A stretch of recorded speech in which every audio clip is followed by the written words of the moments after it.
warahmatullahi wabarakatuh. Saya Siti Aris Aulia Handayani dari program studi Psikologi Islam semester 4 dari UIN Salatiga. Di sini saya akan membahas salah satu dari teori kepribadian Carl Gustav Jung atau biasa dipanggil Jung. Jung ini merupakan pencetus analytical psychology.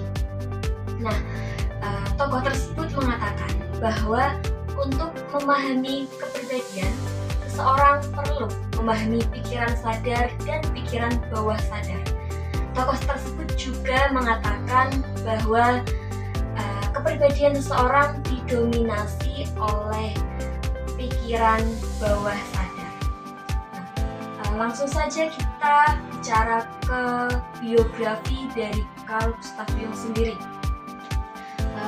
Jung ini lahir di Kessel pada tanggal 26 Juli 1875.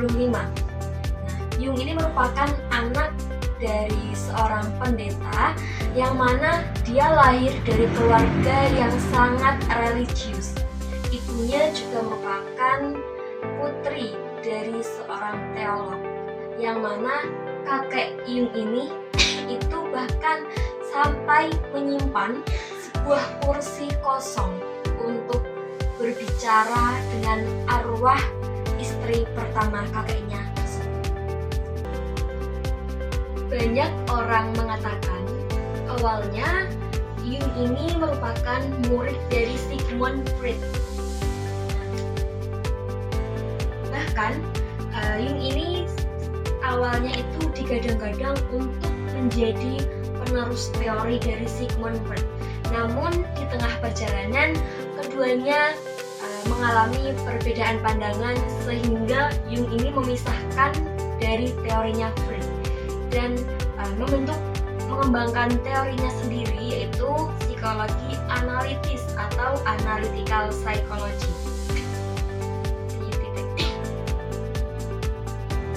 Nah, menurut Jung, kepribadian ini adalah menjadi sebuah keutuhan yang disebut psyche atau jiwa.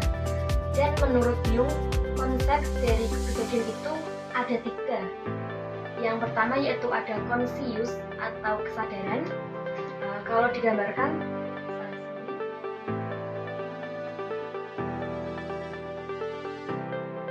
di sini ini merupakan conscious atau kesadaran.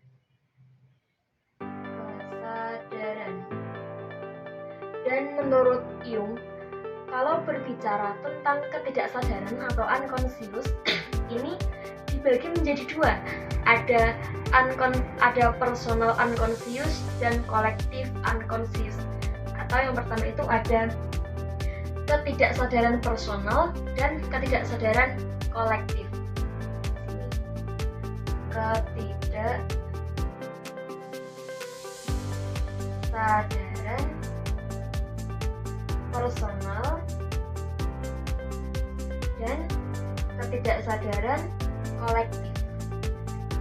Nah, berbicara dengan kesadaran sendiri, mungkin teman-teman ini sudah tidak asing dengan adanya ego. Pada level ini, ego menjadi pusat kesadaran, tetapi bukan inti dari kepribadian. Menurut Jung, ego berfungsi sebagai pusat kesadaran yang mencakup persepsi, ingatan, pikiran, dan perasaan sadar. Ego ini berperan penting dalam mengatur interaksi individu dengan dunia luar dan membentuk pengalaman subjektif mereka. Selanjutnya yaitu ada ketidaksadaran individu atau personal unconscious, yang mana ketidaksadaran individu ini merupakan pengalaman yang kita miliki, trauma yang kita refresh, pengalaman di masa lalu, atau keinginan yang disimpan dan tidak bisa ditunjukkan sehingga tersimpan. Oke, selanjutnya yang ketiga yaitu ada collective unconscious atau ketidaksadaran personal, yang mana ketidaksadaran personal ini merupakan sebuah pandangan atau pola yang ada dari leluhur yang diturunkan secara turun-temurun. Nah, dan ini bisa dikatakan bahwa ini itu menjadi ritme semua manusia tanpa diajarkan. Itu sudah menjadi manusia itu udah tahu, semua orang itu udah tahu gitu. Ini merupakan ketidaksadaran kolektif atau yang sudah turun-temurun dari leluhur kita gitu.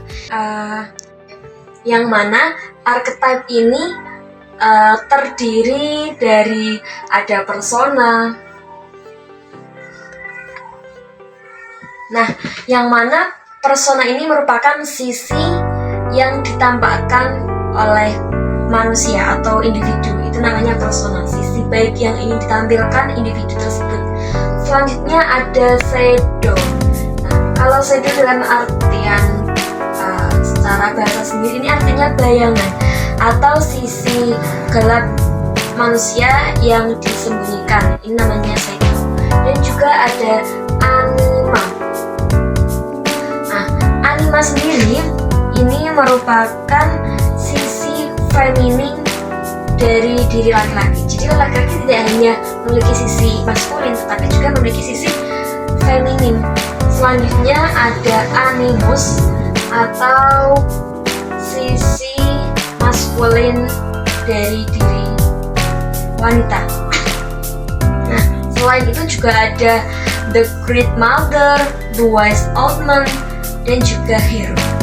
Nah, Jung juga menjelaskan beberapa psychological types yang berkembang ke dalam dua sikap, yaitu ekstroversi dan juga introversi. Yang mana ekstroversi ini merupakan kecenderungan energi psikis ke arah luar sehingga seseorang berorientasi ke arah objektif. Dan juga yaitu ada introversi yang mana mengalihkan energi psikis ke dalam sehingga bersikap subjektif. Nah, jadi ketika ada seseorang mengatakan bahwa aku ini kepribadiannya lebih ke individu. Nah, jadi tidak, individu itu memiliki dua sikap, yaitu introversi dan ekstroversi. Kita memiliki keduanya. Namun mungkin ketika kita lebih cenderung ke eksplor ke dunia luar, jadi mungkin kita menyadari kita ini kepribadiannya lebih ke ekstrovert, padahal kita memiliki dua kepribadian, bisa ekstrovert, bisa introvert gitu. Nah, selanjutnya Jung juga